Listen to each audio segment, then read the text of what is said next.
35. 34. 33. 30. 29. 28. 27. 26. 25. 24. 23. 22. 21. 19. 18. 17. 16. 15. 14. 13. 12. 11. 10. 9. 8. 7. 6. 5. 4. 3. 2. 1. It's time for mouthwash. Giddy up.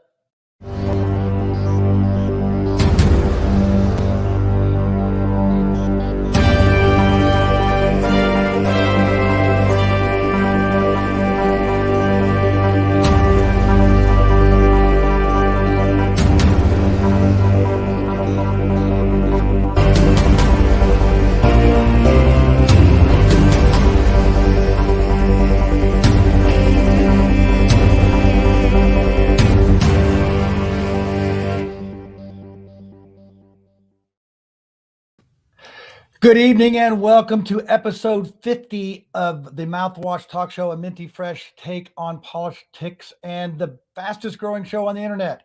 And wow, we have an interesting show tonight about getting petition signatures to get on the ballot. And I tell you, it's I've had some experience with this, as the show will bear witness to as we go on. And we have a guest tonight, Danny Niederberger. I'm always messing that up. On the night, he's going to come on and talk about the journey of getting this done. And hey, and he's going to have a little, maybe a little challenge to see if you can help with this situation. So, hey, let's go. And a couple things real quick. We do have our 52nd episode, our 1-year anniversary. We're going to have a return of Dr. Stock. He's going to come back on because he was our leading view getter of our last year. And he's been gracious enough to come back on. And we're going to talk about masks and mandates and shots. And we're going to do a little update on what's going on out there. And then also we're going to have some highlights of Peeps on the Streets, which is back tonight. We have Peeps on the Streets. I know you can't wait. And then we're also going to have some highlights of the conspiracy theory and other things that were on the show. So you won't want to miss that in a couple weeks. And then next week, we've got Dr. Pingnam Shea on. And Dr. Ping has a book out. It talks about where we are failing in our education. So we've always had some good shows about education, and we always enjoy the comments and on the live chat. And be sure to ask your questions tonight about what's going on with that. So I'm going to go ahead and do the show for this Friday. We got a premiere of Forensic Foreplay. So I'm going to go ahead and do that little commercial, and then we're going to bring Danny back on the other side of this.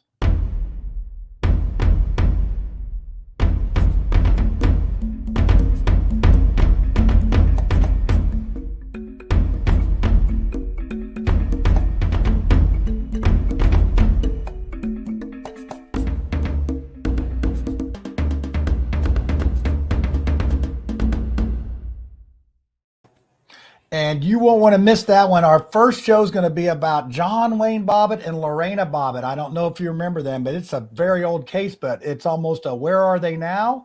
And are there any other cases like that where stuff like that's happened? The name of the show is going to be The Short End of the Stick. So, hey, you want to tune in to listen to Dee Dee's take on that. So, Mr. Niederberger, how are you this evening? Hey, John, thanks for having me on. I'm doing great. How about you? Hey, it's been very, very busy with things going on. I'm actually going to go down to the Senate tomorrow and testify for a bill, and it's going to be fun and interesting. We'll see how that goes. But you have your own little mission going right now. So before we get into that, why don't you tell us a little bit about yourself and tell our viewers why you're on our show tonight? Yeah, absolutely. So my name is Danny Niederberger, and I'm running for U.S. Senate, trying to challenge incumbent Senator Todd Young. And like you said, it's a quest. But a little bit about myself. I am 29 years old. I will be 30 by the time I'm sworn in if I'm elected. So there are a lot of people comments on my looks. So I always throw that one out right at the beginning. Born and raised in Indiana. I'm an accountant by trade. I've worked for two great firms in my career, and then decided to step into politics. Well, you're a brave soul for sure on that. So, well, I want to get the panel in here. I mean, I can ask you questions all night, but I like our panel is going to have some. So we're going to go ahead and play. We're going to go ahead and do small talk now. We're going to do Mark Small on small talk, and he's going to sort of set this thing up about the petition signatures. And on the other side, we'll have the panel. So let's take a look at this clip. Hi, I'm Mark Small. This is Small Talk. Tonight, talking about signatures to put on petitions so a candidate can be on the ballot. Now, there are different requirements for different offices. The lower down the food chain, the fewer signatures needed. So if you're going for president of the United States, you have to have a whole bunch of signatures in every state. If you're going for a relatively low seat in the political hierarchy, you probably don't need any signatures. Not saying that local offices aren't important, they are, but you see where they put the emphasis. The two major political parties, however, have a really kind of built-in comfort margin. They can kind of control their own fate, because if you're one of the two major political parties, according to state law, your candidates are automatically on the ballot. Now, that's where things get a little weird, because for independent candidates, for example, in 2019, John Schmitz had petitioned to be included on the ballot as an independent candidate for mayor of the city of Indianapolis. He actually had over 1,000 signatures more than required. But here's where things got tricky.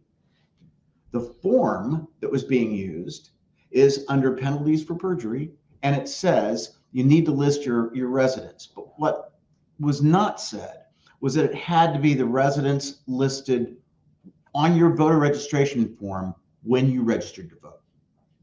Now think about that. How many people really remember where they were living when they first registered to vote, or registered to vote most recently because they moved? Well, if you live in Marion County, you might move a couple or three times since you registered to vote. Now, if you're a major political party candidate and you're somebody that they really like Todd Young, for instance, running for the United States Senate re-election, but in 2016, he was running for the U.S. Senate. He didn't have the signatures there on the deadline, but they let that go because it's just an oversight. We're supposed to have equal protection of the law, period. And so there shouldn't be these little things built in where the forms are vague, because a fundamental right that we have in this country is the right to vote and have our vote counted. That's a matter of constitutional law. And every vote counts. Every one of those 1,057 people that voted for me in the primary in 2020 counted just as many as the 675 for the guy that finished right behind me. But the point is this: there shouldn't be games that candidates can play and parties can play to keep people off the ballot. It's your right also to sign a petition for somebody to be on the ballot. I don't sign for everybody. There are people I disagree with enough. I'm not going to sign a petition for them to get on. But they should be treated equally with everybody. I'm Mark Small. This is Small Talk. Catch me on Civil Discourse Now on Tuesdays right before John Schmitz's Mouthwash. Thanks, peace, love, happiness, freedom, all that. All right, Danny. He couldn't resist to get a little jab in there, audio. It's like Mark and I go back and forth on those jabs, but he did. I'm shocked that he knows my number off the top of his head, or if he had to look it up. But he did get the number correct. I'll hand him that. Oh yeah, we have some interesting discussions as well. He likes to claim the claim to fame being the farthest left person in the Republican Party. So, but speaking of panel, let's go ahead and let me do this. Let me get me down here at the bottom. So let's start with Lucy. Lucy, how are you this evening? I'm just bringing the light, man. I want everybody to see the light. Yeah, I see that. Then we lost Tiffany. I'm glad I wasn't having her on there next. So, yeah, there she is. We always have some sort of technical glitch going on all the time. It's just never ends. Ed, how are you doing? I guess the 49ers won? Yes, the only visiting team to win this weekend.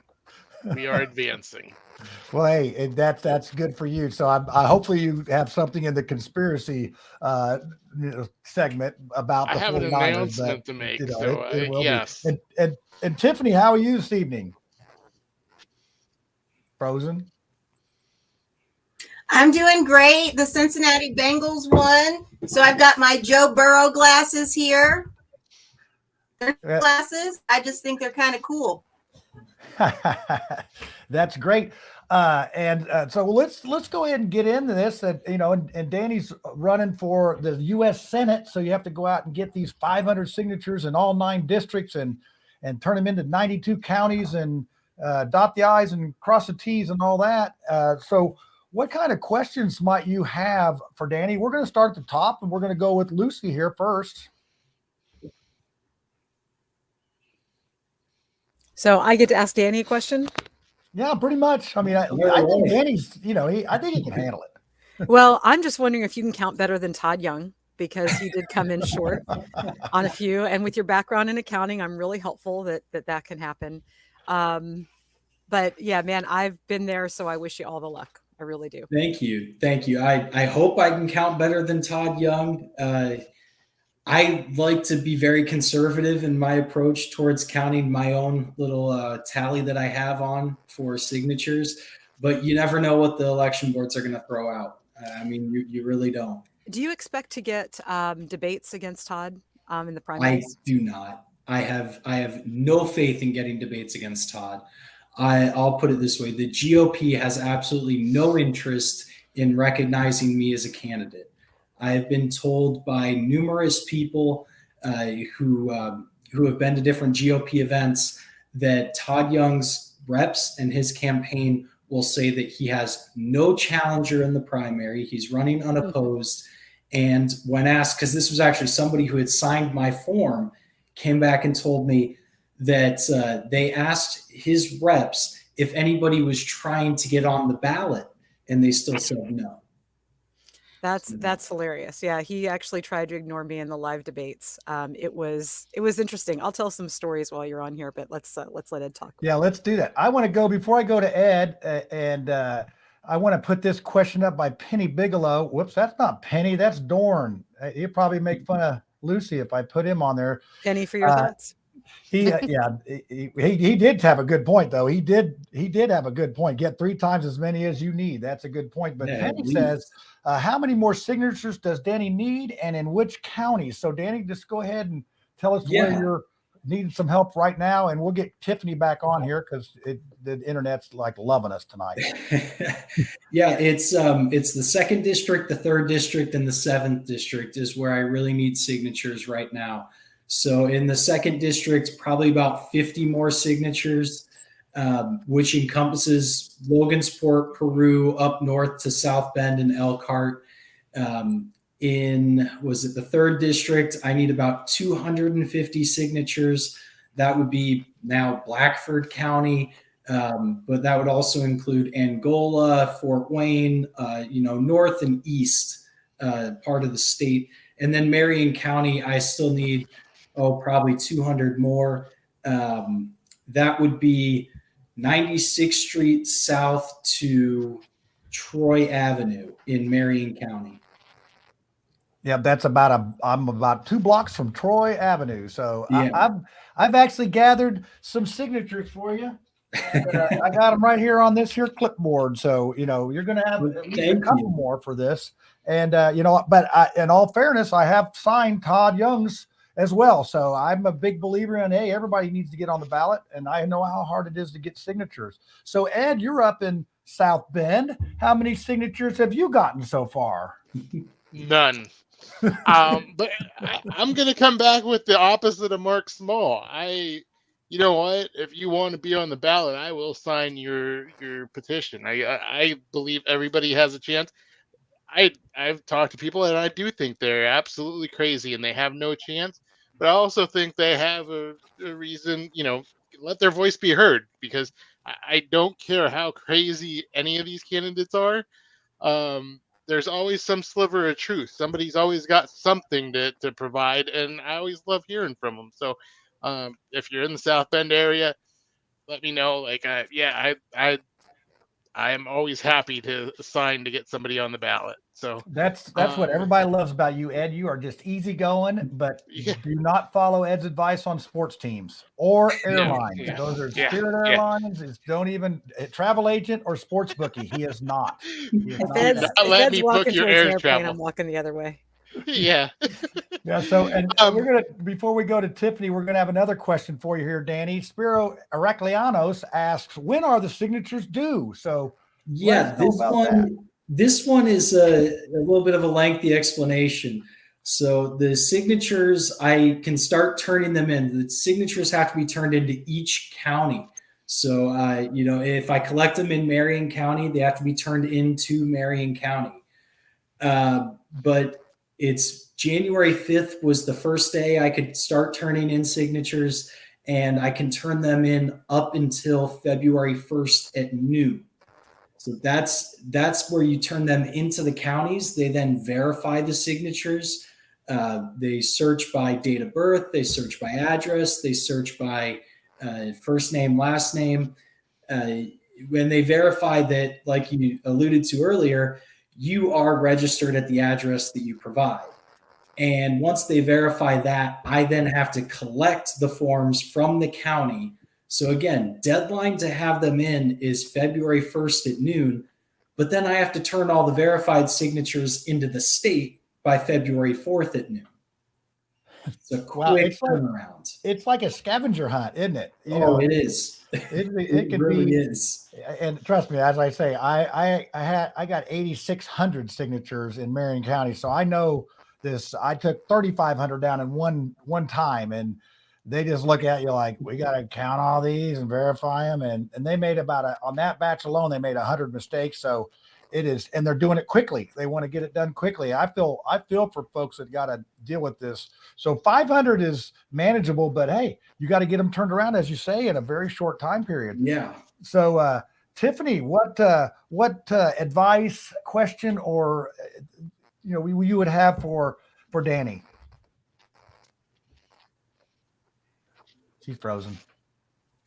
Sure. So, Danny, good to see you on Flintstone Internet, so I'm not going to talk long. Or at all. Yeah, she's having some issues with the internet, so it's probably Danny, I have a question for you. Todd Young campaign that's cut her off. What do you got, Ed? So, being through the process, give me some ideas on some improvements that you could think of to the system. Areas where we've already talked about the deadlines and having to fix that, but give me some other ideas so people understand here. Yeah, like Mark and John alluded to at the beginning, have it your actual residence instead of where you're registered to vote. Clean that up a little bit. Make the boxes a little bit bigger. I can't tell you how many times people actually complain about that when they sign the forms. That will help a lot. It has to be handwritten. I understand that, but quite honestly, there are some people that you cannot read their handwriting, no matter how slow they write. But the biggest area that I see is lighten up on the requirement. I mean, it's 500 signatures.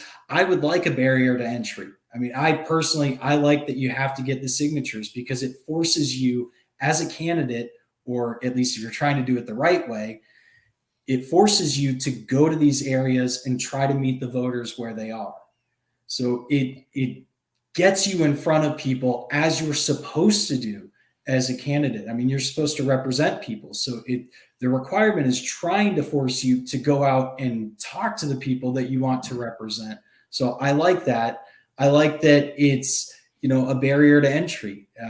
Like I was in the 5th congressional district race in 2020, and there were 16 people on the ticket. And to try and get your voice heard even a little bit in a crowd of 16 is impossible. So I like the barrier to entry. 500 is a feat. And just for your average citizen, it's virtually impossible. Yeah, and Todd Young has an army of people that are out getting those signatures. And didn't you tell me that You tried to get signatures at a couple club meetings and they said no bueno. Yeah, I was in Adams County. It was mid-December for their Christmas party, and I was getting signatures. The vice chair, actually, she let me in, no questions asked. She was very nice. But as I was getting signatures at this table I was at, I had a lady come over to me and she said, hey, you can't get signatures here. This is a Todd Young event. And at first it's like, okay, that's no problem. I go back over to the table, and the rest of the people at my table who wanted to sign, I'd put the form away and they started complaining because they wanted to sign. And I said, well, I was told I can't get signatures here. It's a Todd Young event. And they said, well, this isn't a Todd Young event. This is a county GOP event. And I said, well, that's interesting. So I give the form back to these people so they can sign. And at the end of the event, I go up to the vice chair because the vice chair was the one in charge. The county chair was sick that day, so it was the vice chair. And I just asked. I asked if it was all right for me to get signatures. And she said, absolutely, there's no issue with that. So it come to find out that the lady who told me I can't get signatures is the secretary for the Indiana GOP. And what row? Yeah. So, and I confronted her afterwards. I confronted her. I said, ma'am, don't do that on the campaign. I mean, come on, and she started yelling at me saying it was a Todd Young event. I said, it's not a Todd Young event. And she said, I specifically called the county chair and told him not to allow you to get signatures. And I said, well, the county chair is not here. The vice chair is, and she's perfectly fine with me getting signatures. And then she yelled at me to leave. I mean, it was a yell, scream. She was not very nice. And there were probably 5 or 6 people left there, and they all just turned. And I mean, I walked out the door. I had all my stuff packed anyway. But that's what I'm being faced with. I mean, I am not welcome challenging Todd Young in the Republican Party. Yeah, well, it's like the famous philosopher George Carlin said, it's a club and you ain't in it. So, Lucy, this might be a good time. I'm going to try to get Tiffany back on here and see how that's going. Tiffany, can you hear me okay? Yeah, I'm on my phone now. I am so sorry about that, Danny. I was trying to ask a question, and my Fred Flintstone internet cut out. So I you got the Brontosaurus burger fell on the little wire that's connected to your house. So while we have you here, Tiffany, what comment, advice, question might you have for Danny? Sure, Danny, I really respect what you're doing. You're 29 years old. You could be doing a lot of irresponsible things with your time. So I really respect you being involved in politics and running for office. You're definitely blazing a trail, and you're a role model for a lot of young people and a lot of older people who think that things are too hard or they'll never succeed. So I think it's just always important, if we believe in something, that we move toward it. So with that said, what is your motivation? Why are you running? What do you hope to accomplish? Yeah, well, so obviously what I hope to accomplish is to get on the ballot and then win the primary and then ultimately win the general election. That is the ultimate goal of accomplish. But why am I running? That's a great question. I had probably 30 people reach out after I had run in the 5th Congressional District, and they asked me to run. And I thought about it for a very long time. I mean, you're going up against Todd Young. He has $5 million in the bank. He's the GOP golden boy. I mean, it's not an easy task, no matter how you slice it. And I thought about it for a long time, but ultimately nobody else decided to do it. And when you take a look at Todd's voting record and what he claims, Lucy's not a fan. His voting record and what he campaigns on are completely opposite. I mean, I'm an accountant, so numbers are very important to me. Federal spending and the national debt is very important to me. And the fact is, Todd's on a Stop Washington Waste tour where he wants to travel the state of Indiana and claim that he's putting all this federal waste, he's getting rid of all this federal waste and all this federal spending. But the fact is, he's voted for it. He's voted for every single spending bill to cross his desk outside of 3 or 4. So, the ultimate why I'm running, people asked. And when I took a look, I said, you know what, somebody has to do it. So that's really my motivation. People asked, and the more and more that I travel the state and I meet people, I mean, I can't tell you how many times people have said thank you for doing this because nobody else has stepped up. Yeah, but thank you for doing it on a thankless job. And I don't want this to turn into a Todd Young love fest like it is. But full Just wait till I disclosure, talk. at least I'm going to get to you on one of your stories here in a second, and then we're going to do peeps on the streets. But before we do that, I want to make sure that we let our audience know that, I have contacted the GOP about guests to come on, and I'm at the stage, if I ask again, it's going to be begging if I ask again. So they said, I asked them last month, and they said, get back with us the second week in January. And I've done that. And it's, it's the old, they said, we don't come on non-media shows. So Ed, Lucy, and Tiffany, you guys are non-media. I don't know what we are, but we're not media. I mean, he didn't even go with mainstream. He just said non-media. I'm like, okay, all right. And then he didn't even watch the show before he commented. So I'm like, okay, I see where we stand. But that being said, Lucy, tell us a story about Todd Young, because you actually met him in person and debated him and different things. Multiple times I've met the man in person. So the first thing I'd like to do is comment on and throw back to something earlier, which is how do we make this whole process better? And from my perspective as a Hoosier taxpayer, the very first thing that we do is we stop paying for the GOP and the Democrats, the DNC, to choose their candidates.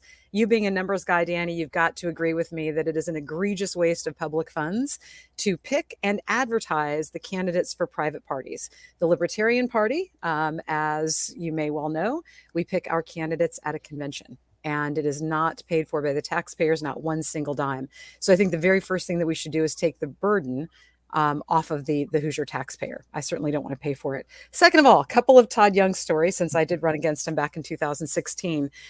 Saw him at Hobnob, which is the big indie chamber type thing. They dissed me a little bit by not having my photograph up there, along with Governor Bai and Todd Young. So yeah, whatever, I'm used to it.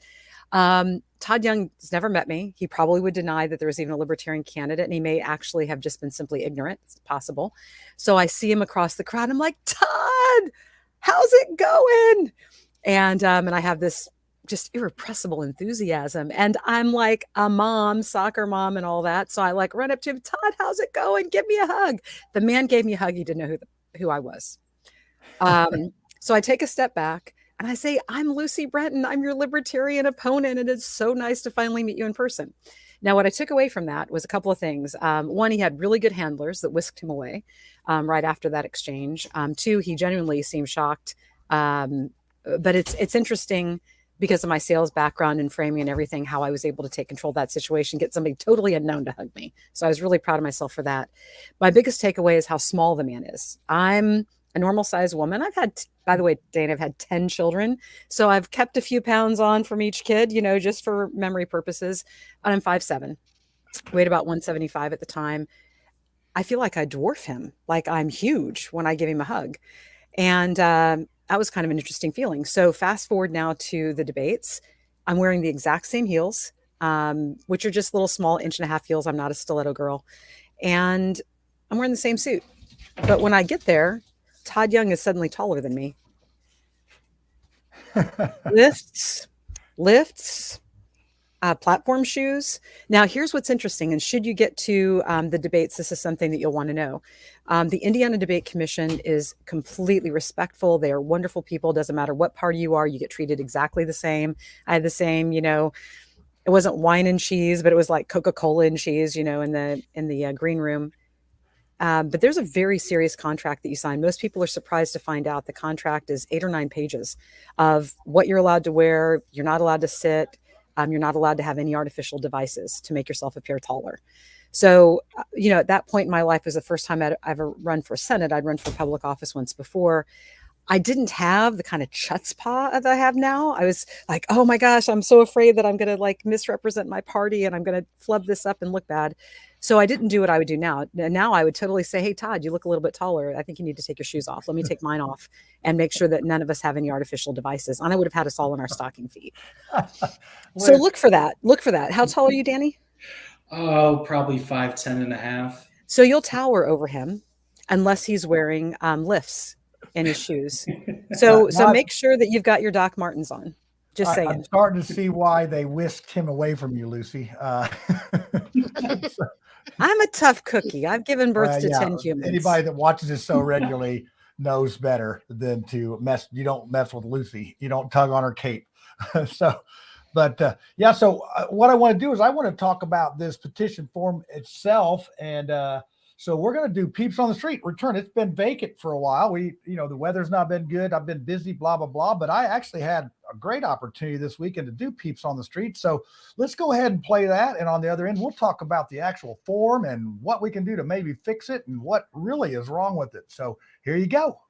Hi, this is John Schmitz for the Mouthwash Talk Show, a minty fresh take on politics. And I'm up here in Fort Wayne, Indiana, doing the Peeps on the Streets. And hey, these questions are about petition signatures to get on the ballot. So, do you think the political signature process in Indiana is fair for people to get on the ballot? Right. Well, I would say it's not fair because not everybody has to get an equal amount of signatures. So I am running for a major party and state representative where I don't have to get the signatures. But many people may not know that if you are not a main party in this state, even for state representative, you do have to get signatures, whereas a major party does not. Right. So do you think that the two major parties use the signature process to keep down competition and keep people off the ballot? Yeah, absolutely. Without a doubt they do. Even when you have an incumbent, technically an incumbent for certain races like federal races are supposed to get the signatures. But my understanding is that sometimes that is kind of fudged a little bit. Yeah. I don't know if Todd Young watches our show or not, but I think he came up short if I recall. So third question is, do you think anyone that wants to get on the ballot should equally have to get signatures, even the two major parties? Right. I think that either everybody needs to get signatures or nobody needs to get signatures. Now, I understand that the logic, of course, because, they're always going to come up with logic, is that, well, we just don't want 25, 50 people on the ballot. But in actuality, I actually expected that I was going to have to get signatures and was a little bit surprised to find out that I didn't running for a major party. So, well, the thing is, how the representatives have to run every 2 years, right. So they don't want that burden on people. Do you think getting on the ballot is fair in Indiana? No. Do you think that everyone should have to get signatures to get on the ballot, including the two major parties? Yes. Do you think the two major parties use the petition process to limit competition? Yes. All right. Do you think the petition process in Indiana is fair to get on the ballot? What's a petition process in Indiana? All right. Well, that's good for you to ask. So that means if you're running for like state senate, you have to get petition signatures to get on the ballot. So you have to get 500 signatures in each of the congressional districts to get on the ballot for that. So if you're an independent or somebody else, do you think that process is fair? I do not think that's fair. I'm running the same thing, and even as running as a Republican, where they change the rules, so they want you to vote in multiple primaries, but they just change the rules, which I personally believe, and Iowa just ruled that it's unconstitutional to put these things in place because anyone should be able to run. Yeah, so the second question is, do you think the major parties use these petition processes to limit competition? No doubt about it. It's happening right now in my campaign. The local county chair people are trying to keep me out of the election, and I'm running, as a Republican, and they're still doing it. Okay, final question. Do you think that anyone that's running for office should have to get signatures, including the two major parties, equally? I do not think that they should have to get. All right, and tell us again what you're running for. My name is Charles Bookwalter. I'm running for U.S. House District 4. All right, thank you, Charles. The petition to get on the ballot, the petition signatures to get on the ballot, is that fair in Indiana? To me, it is fair. Okay. Do you think that the two major parties use this petition signature to limit competition? Honestly, I don't think so. Okay. Do you think that all politicians should equally have to get petitions, even if they're in a major party. Should they have to get petition signatures to get on the ballot? Should it be equal? Absolutely. They all have to have equal opportunity. Do you think the petition process to get on the ballot in Indiana is fair? I think could be bettered. All right. Do you think the two major parties use the petition process to limit competition? I think the petition process was designed specifically to limit competition. All right. Do you think all candidates, including the two major parties, should have to equally get the amount of signatures to get on the ballot for all positions? I think that might be a step in the right direction. And that's a wrap for Peeps on the Streets up here in Fort Wayne, Indiana. So there you have it. So let's talk about the form. I'll go ahead and start this off about because I've extensively, in fact, I sued the Marion County and the state over this form and the Secretary of State, which I didn't have anything personally against her, but that's just how we had to do it. So basically the statute says you need to put down where you are registered to vote. But the actual petition says put down where you live. Now, there's another problem that a lot of people don't understand is that there is a state statute that anybody in the state is supposed to protect your personal information, i.e. birth date. Now, you do have your birth date on your driver's license, but you have the opportunity to keep that private in your own wallet or wherever in your pocketbook. But this petition signature just goes out. So it's basically they break the law. They make it ambiguous because so they can throw stuff out. And so I guess my thing is, why don't they change this? So, and you're out getting these signatures. You already mentioned the boxes are little and they make you sign first and then print later. I've never done anything like that where you do that. And it's just sort of silly. No, with the signing first and the printing later, that one actually doesn't matter. So many of the election office people have told me, as long as it's there, it's there. If you sign where you're supposed to print your name and print your name where you're supposed to sign, that's little. Like they don't care about that kind of stuff. But you're right. I mean, the form needs to be changed. Yeah, do you think they're going to change it? Absolutely not. Why would they? Yeah, the only thing they're going to change on it is the year. Yeah, somebody had a question up here about, let's do that. Said the LP doesn't have to, the Libertarian candidate doesn't have to get signatures. Is that true for the U.S. Senate? They don't have to get these signatures? That is correct. Our ballot access rate is the Secretary of State's race. So as long as we get the minimum required percentage of total votes into the Secretary of State's race, then we don't have to get signatures. That's a minor party thing. So does the Democrat have to get these 500 signatures? Yes. So wait a second. How do you do that, Lucy? How do you get out of this deal? I mean, I know you're the minor party. You're supposed to be having it harder than the two major parties. How'd they drop that's a great question. It is harder. And like Mark Twain said, if voting did anything, they wouldn't allow you to do it. So if you start tracking the bills, you'll find out that there are current bills. Evan, our state chair, actually tracks this for us. And we just had one that recently would have made it much more difficult for us. But then, it didn't really go anywhere. I think Democrats and Republicans are really a little bit reticent to bring to light in the legislature, exactly what's going on with the difficulties they make and the ways in which they change the election laws to benefit the incumbents. I mean, the people who are in power write the laws for themselves to keep out good people like Danny and me. Yeah, well, and hey, I fall victim to that too, but my next run is going to be no signatures required. So that's good. So one thing that they did change just this past year was that now to claim you're in the Republican or Democrat party, you had to have voted in their primaries for the past 2 years. Previously, it was only one. So they went and changed that just for no reason, really. Yeah, I'm sure there was somebody specifically that they wanted to keep out that had voted, perhaps in a Democrat primary before. I mean, look at Mike Braun, right? He was Democrat in his county for I don't know how many years, and then he switched to the GOP to jump on the Trump train. Yeah, it's as I said earlier, the famous philosopher George Carlin. It's a club, and we ain't in it.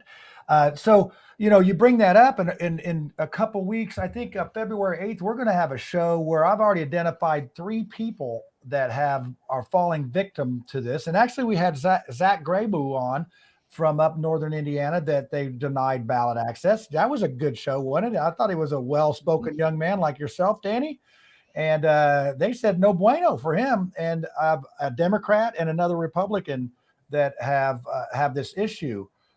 And to me, it's like, okay, I get the law, but it seems like they're almost not grandfathering this thing in. It should allow 2 terms, 2 primaries before they go ahead and slap this thing in there. So I think they're going to No, you don't understand. And with the gerrymandering of the districts, we can get like genuinely fantastic, upstanding statesmen. I mean, like seriously, I'm not being sarcastic here. Hey, easy. I'm benefiting from this gerrymandering. So yeah, Kurt Nicely, John Jacobs. I will not allow you to talk badly about this gerrymandering. Those gentlemen are really standing up. They're standing up for unborn babies. They're standing up for our constitutional carry rights. I mean, they're really doing a fantastic job, and the GOP hates them so much that they're doing everything they can, including redrawing map lines to try to keep them out. I even saw one of them standing on John Jacobs' foot at the, just because the other day at the State House. I mean, you are correct. I mean, they drew a couple people into Kurt Nicely's district to fight it out, and they took all of John Jacob,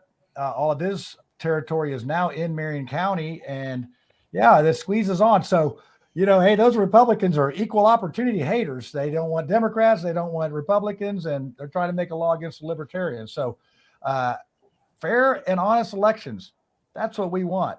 So Tiffany, since you're the GOP representative here, what do you say about this? I'm going to have you try to defend your people. My people. Yeah, I know. No, I thought it was interesting. Even when you spoke to Diego said that the process was fair, and you've got him who's looking to be on the ballot as a Secretary of State, who didn't see any problems with the process or the form.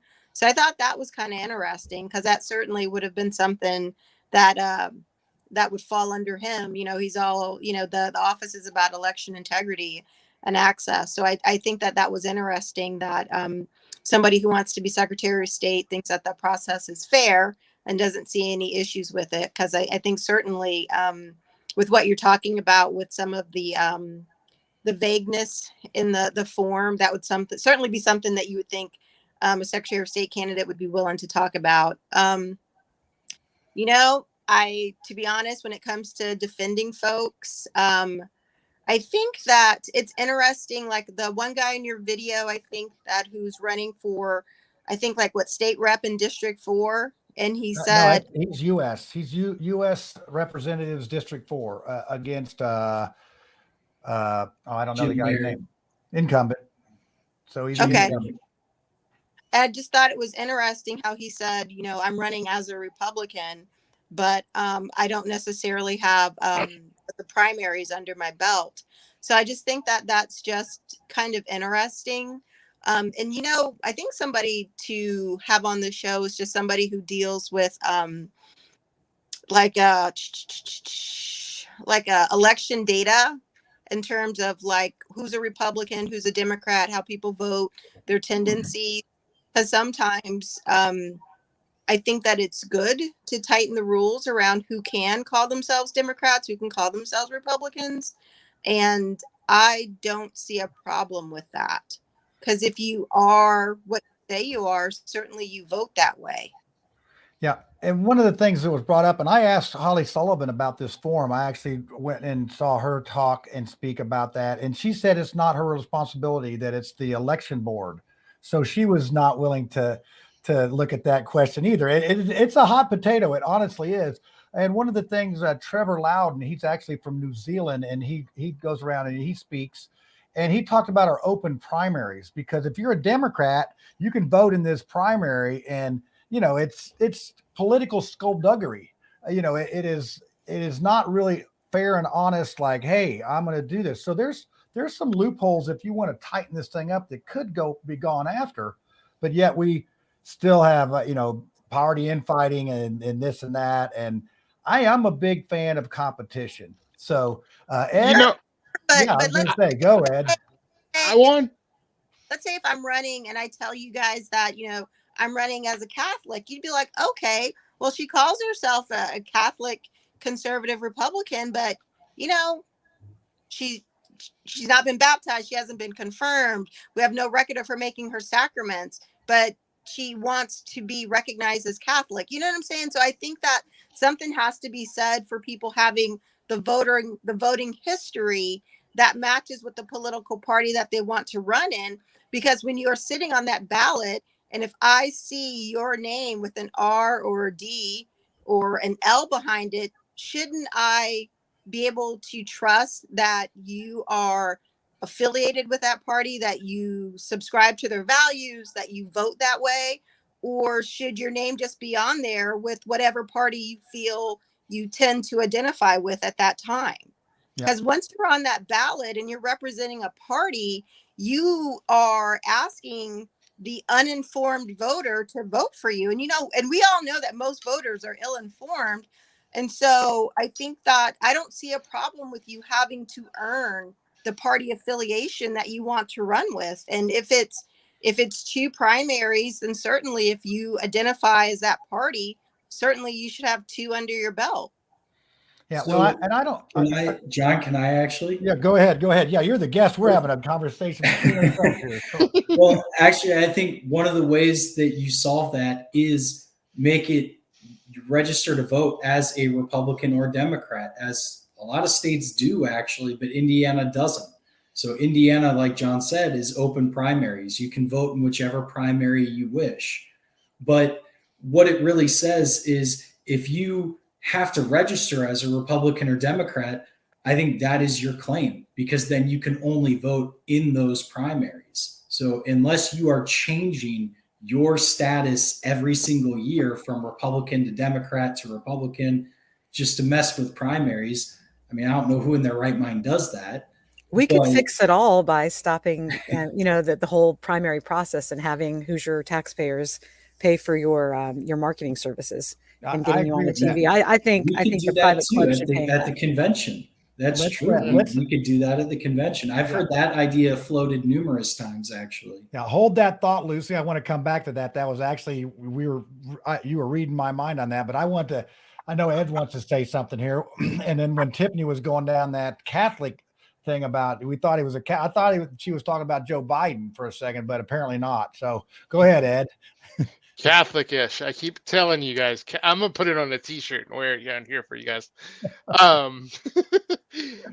My biggest issue here, and here's one of those areas where I get what Tiffany's saying. I also get, Danny. You talked a little bit earlier about talking to some of those clerks, and it was like, hey, that's kind of okay if you do that. We overlook this. We overlook that, and that's my biggest problem here is that. When we're selectively enforcing rules, right, is that we can kind of overlook this, we can kind of overlook that, but if it benefits the party, then we're not going to overlook it. And I would say that rule for, I know that, your county party chairs on some of these seats can, kind of wave that magic wand that you don't meet this requirement, but now the party's just going to wave the magic wand and make that go away. And it gets right back to, what John keeps talking about. I that philosopher Carlin, that guy, if you're not in that party, then, you're on the outside looking in. And I think that's the biggest issue here. So you either have rules and you enforce them, and we have clear, everybody knows what the rules are from the outset. This is what we're playing by, or you don't have rules. You get rid of them. But this kind of, half in, half out thing is what really drives me crazy and what I think is really unfair. Yeah. And that's my thing is like, it's one thing to keep another party off of a ballot and just put your foot on the Libertarian Party for other reasons. But it does in the same party. It's almost like, a tiger eats its young, type of thing. And it just, that's what's really confusing. If you're in this party, yet you're treated worse than if you weren't in the party. It just really, and you're finding some of this. So Danny, what do you think about the premise of not having these primaries and do a convention. So we do actually pick our state treasurer, a secretary of state, attorney general, and we pick those people at convention. Why don't we pick them all? It's interesting. I mean, I'd be for it. I'll say that I'd be for it. I'll say this. I didn't even know of the convention process until 2019, 2020, because that's when I really first got involved in politics. I mean, if you're not involved, you really don't know.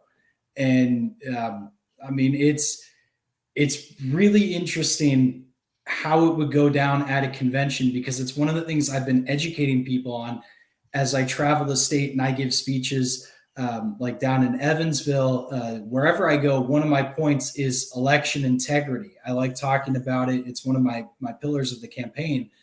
And one of the things that always gets brought up is the Secretary of State's race that's going on right now. And I let them know if they want to be a delegate, how they can be a delegate. So, it's an education. It's part of my campaign is also has an education aspect, because as much as I've learned, I want other people to as well, because there's a lot of people who just are not. That's a good one right there, isn't it? I mean, that one, I got to give Mark Powell some credit for that one.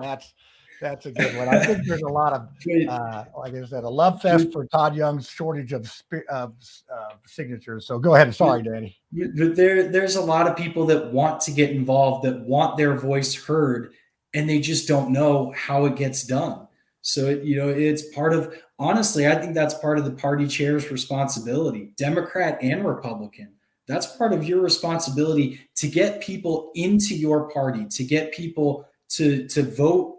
You want people to vote Republican or Democrat or Libertarian. That's part of the county party chair's responsibility, is to reach out and to educate people on, the biggest achievements that your party brings to the table. Yeah, and having them involved in the delegate process is even better. Here's a novel idea. Why don't we have good ideas that people will actually come to, instead of, oh, I know that would probably take work and we don't want to do that. So, anybody else have any other questions for Danny? Because thank you. I really was sort of concerned we might not be able to talk about this petition deal for this long, but I'm telling you, it sort of is an interesting topic, and it's something that unless you've gone out and got signatures, and trust me, other than the deadlines, I really loved it. And I can tell you've learned a lot from going around the state and meeting different people. It does force you to get out and meet people, but a couple problems with COVID, and people want to give out their information in this age of somebody will steal your identity if you go to the gas station off your car. There's just a lot of issues here that really need to make it not easier, but make it just safer and to a point where is more enjoyment than not. I can tell you that I've had a number of people sign the form. They will not put their date of birth down. And I let them know the signature will not count, but they won't do it. And I've had other people write down PO boxes as the address, which you can't register to vote at a PO box in Indiana. And, the signature is not going to count. So there are things like that people don't want to give up that information in this day and age. Yeah. And I think one of the things you two run across is they think they're voting for you. So, it's like, and I like to say that too. It's not a commitment to a vote. You're not saying that you're going to vote for me. You don't say that you're going to support me. It doesn't even say that you like me. All it says is that you would like my name to appear on the ballot in the Republican primary. I'm going to give you a tip that I learned and I did that I maybe you didn't think of, but what I did was, where you have trouble and you have some support. I think people may not like your views, but I know there's people out there cheering for you. They are, America loves an underdog. I was able to get businesses to put a petition at their business. I got like 20 businesses. Now, some did better than others, but then you go and you tell people, hey, you can go and you can do advertising for them. Hey, go to Yergley's barbecue up in Fort Wayne or wherever they are. And there's a sign, there's a thing there, you go sign the petition for me and have it there. And that was pretty good. You are probably in a 2-week window now of pretty much getting them rolling. Yeah. And really, we want to try to get you some signatures by this Friday. We hope to, we got a little group together. We hope to be able to deliver Marion County to you the 7th anyway, by this Friday. And we're going to, see what happens with that. So I'll be delivering some on probably Friday and we'll see how many we can get from that. But does anyone else have any other questions, comments, or advice they'd like to give before we go to the conspiracy theory? Oh, dear. Go to Chick-fil-A on a Saturday.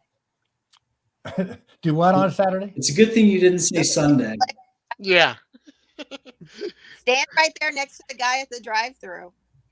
Oh, If they would even let me, I don't know they would let me. A lot of businesses. Put on a red shirt, some gray pants, and a visor, and a coat. Go for it. Because I got talked to several businesses, and they don't want anything political affiliation. They don't want it on their premises at all. But it's not even necessarily political, like you're saying. It's just an apolitical right to be on the ballot in the United States of America. Yeah, well, So I went to the Greenwood Mall and they threw me out from there, and it was at a concert, but I got a secret weapon. I'm going to go to the Indy 500 track has a COVID test site, and those people have to sit in their cars. And I'm going to go out there with the clipboard and just go right down the cars. They ain't doing nothing there but sitting and waiting. So, I got a lot of secret strategies that I've divulged tonight that I feel like I'm owed something, but I'm doing this all out of the goodness of my heart and the struggle that I had with this. And I feel your pain, brother. Lucy, what do you think? You going to try talking me to being a libertarian if he doesn't get on the ballot? Well, first I'd have to ask the qualifying question, which is, in order to be a libertarian, do you believe in ending the Federal Reserve and repudiating the national debt? Yes. Okay, well then you're halfway there. I mean, you probably got a better chance in my party than anything else. Yeah, I don't want to advertise for the other team, Lucy, but do you have a seventh? Somebody for the Senate? You guys are certainly running somebody, right? Yeah, we actually have a really tight race running for Senate right now between Will Henry, who you may recognize as Don Rainwater's running mate for lieutenant governor last cycle. Okay. And James Seniak, who is a really well-spoken guy with a great heart. I believe he works with special needs kids. And so selfishly, I mean, I love both of these guys on a personal level because they are both just such strong patriots and advocates for liberty. But there's a little bit of the snarkiness in me that Will is this like really, really tall, bald guy that would make Todd Young look like a child. So if I'm going for visual effect, my money's on Will, but James is so well spoken and is doing such a good job on the campaign trail. So it's up to them to duke it out and to convince the delegates at the Libertarian Convention who should be our candidate. Yeah, speaking of that, so Danny, if you fall short and if it's more than 4, like they gave Todd Young's cushion or whatever, 44, whatever you might, their conventions in March, you could throw your hat in the ring there and go smoke those other guys. I mean, Yeah, you better start reading our bylaws, make sure that you join in time and all that kind of stuff. You might want to know something about it, but hey. Yeah, but if you understand the national debt and the slavery system that we're in, and that really the only real solution is to end the Federal Reserve, the slavery debt system where money is literally created out of thin air. Just simply get the book Modern Money Mechanics. It's a PDF. I got a real live written version of it in 1993 by writing the Federal Reserve Bank in Chicago. And in it actually reveals that money, this is verbatim quote, money is created by checkbook entry. This is how your national currency, which is owned by a private company, is created. So once you read the Constitution, you understand that the Congress has given power and control over the most important part of our economy, the very system by which we used to barter. Then you understand the con's been here for a very, very long time. So it's true. Stack D-Row, Pirate Chain. Arr, that's my favorite. It's true. And the other thing with it is that may be the worst, but they've given away so much of their responsibility. Yeah, I mean, it's pure laziness at this point. Well, what I've been watching the insider trading that they do with stocks. Remember how they took away Nancy Tracker, the Twitter account with over 200,000 people following it to see, Nancy Pelosi is an absolute virtuoso prodigy when it comes to trading stocks. She's trading at like 10 times the profitability of Warren Buffett. None I mean, none it's of them are amazing how innocent. Skeletor can do that. None of them are innocent in that. I remember right before the crash in 2020, because of COVID, there were like 4 different senators that sold a whole bunch of stock right before it. So yeah, I remember when that article came out. Yeah, it's sort of like Back to the Future when the dude has the sports book from the future, and he goes back and bets on all the games. I can't remember what that guy's name was, but that's pretty easy to pick them when you're doing that. So, all right, Danny. Well, Danny, I'm gonna give you one piece of advice. When I was, okay, and this was totally non-political. I worked for a gym job right out of high school. And the guy sent me out on the street to go get a bunch of contact information. And I came back. And he sent like 5 or 6 of us kids out, and he came back, and I had pockets full of contact information. And he asked me how I did it. And I said I had 2 stacks, and I went up and I introduced myself to people. And I told them my boss wanted to know how I did, so fill out this form if I did great, and if you couldn't stand what I had to say, fill out this form. And this form, this pocket is full. So take 2 clipboards with you, my friend, and good luck to you. That's awesome. That's brilliant. That is freaking brilliant, Ed. Well, you need to apply that up there in South Bend and get Danny some signatures. Yes. So that's awesome. All that good stuff. Send those 2 kids out, keep them busy. Tell them a clipboard, from one with the good clipboard and one with the bad one. So you go that way and you go that way, and it'll be good. So, well, Danny, we appreciate you being on. You can definitely stick around for this conspiracy theory if you'd like. We usually take you off the hot seat there, and we come on here and we make up crap.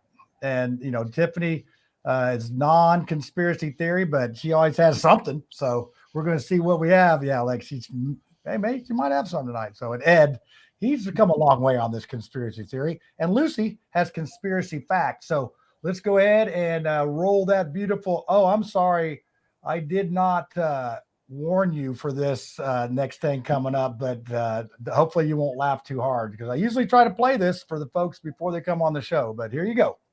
Get your tinfoil hats ready. Hey, y'all, it's time for the conspiracy theory, so you better get your tinfoil hat out, and let's see what's going on this week. All right. We got, I guess I got to make that intro a little longer to be able to get going there. Ed, I'm like trying to check this out on you here. Hold on a second.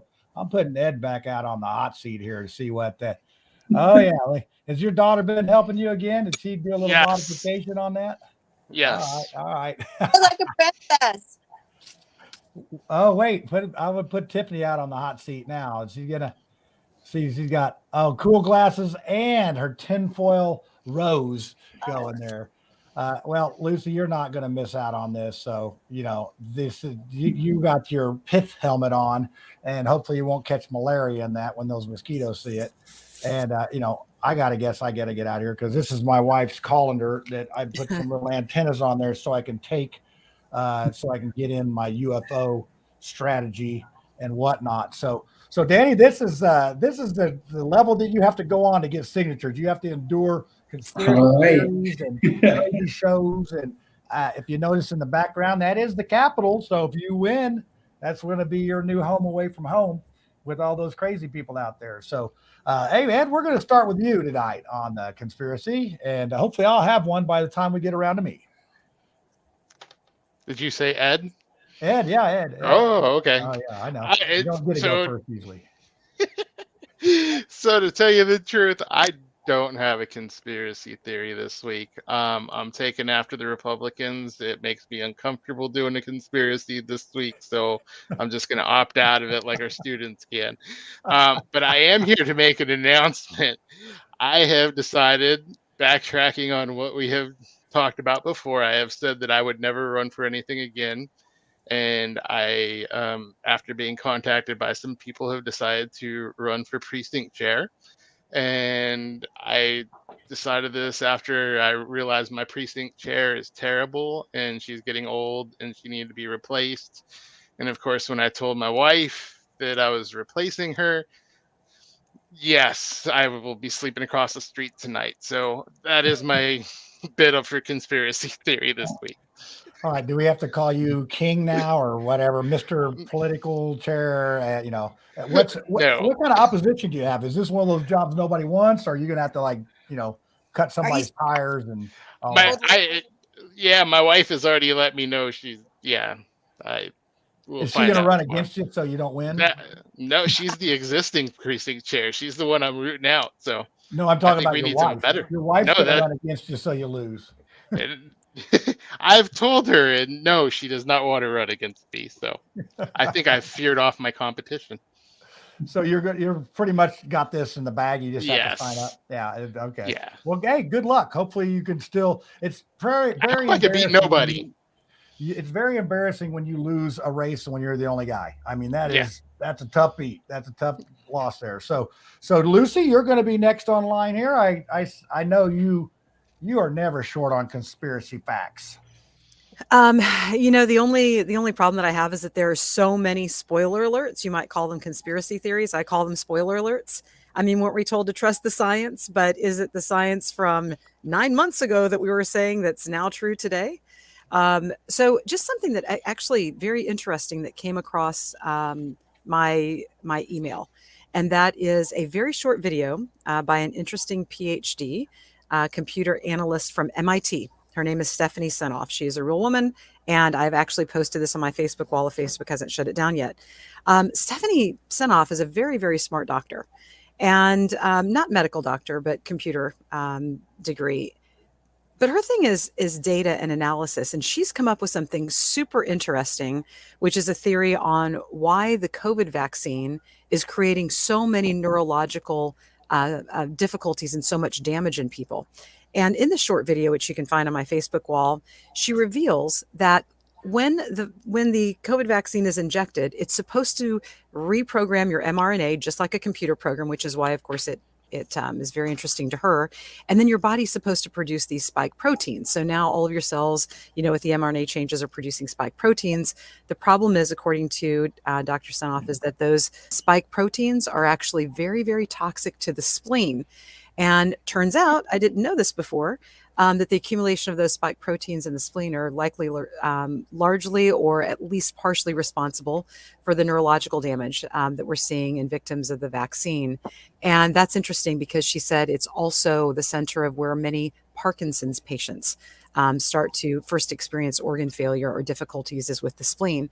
And it makes a lot of sense because one of the ladies that's spoken at the Indiana Medical Freedom events, Sean Vidiella, is someone who's a victim of the vaccine.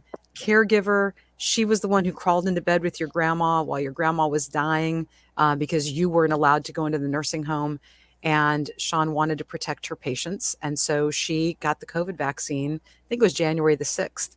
Very, very shortly, she started to have spasms. You can see this on her Facebook wall. She's also been in the subject of a documentary, The Truth About the COVID Vaccine. So I would just urge people, go to realnotrare.com, go to OpenVAERS, VAERS, OpenVAERS.com. Go look at the data for yourself that's compiled by the U.S. government and make the decision for yourself to not have spike proteins ruin your spleen so that you don't end up with Parkinson's-like symptoms.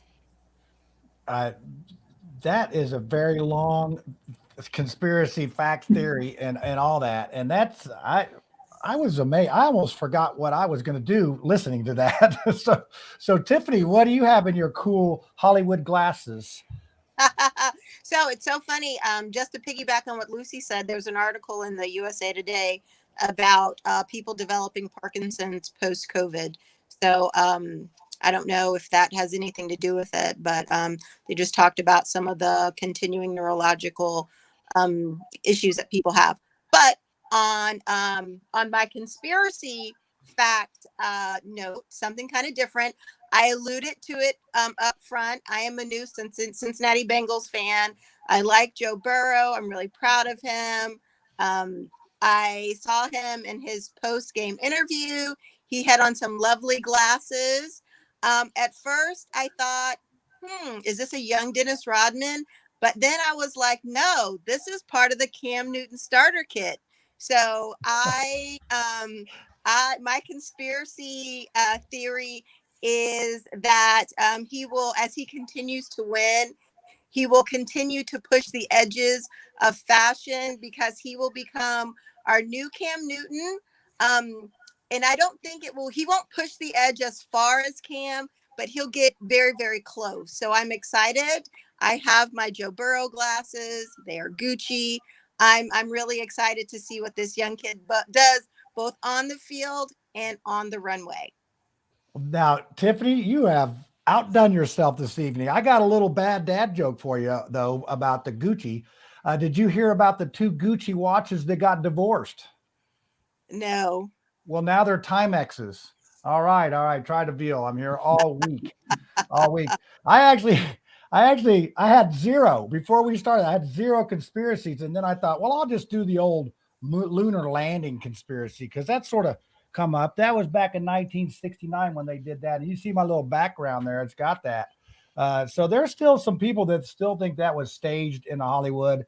And who knows, it might have been. I don't care. I can't see the flag from my house on the moon. So you can take it or leave it. But here's one that's going to piggyback off that vaccine thing. So the latest conspiracy I've heard that there's a conspiracy out that there's they inserted, when they gave Trump the vaccine, they inserted some kind of chip that will assassinate him right around the time he decides to run for president. So I had a viewer sent me this information and I did check it out. I said, well, you know what, we'll run it up the conspiracy theory flagpole.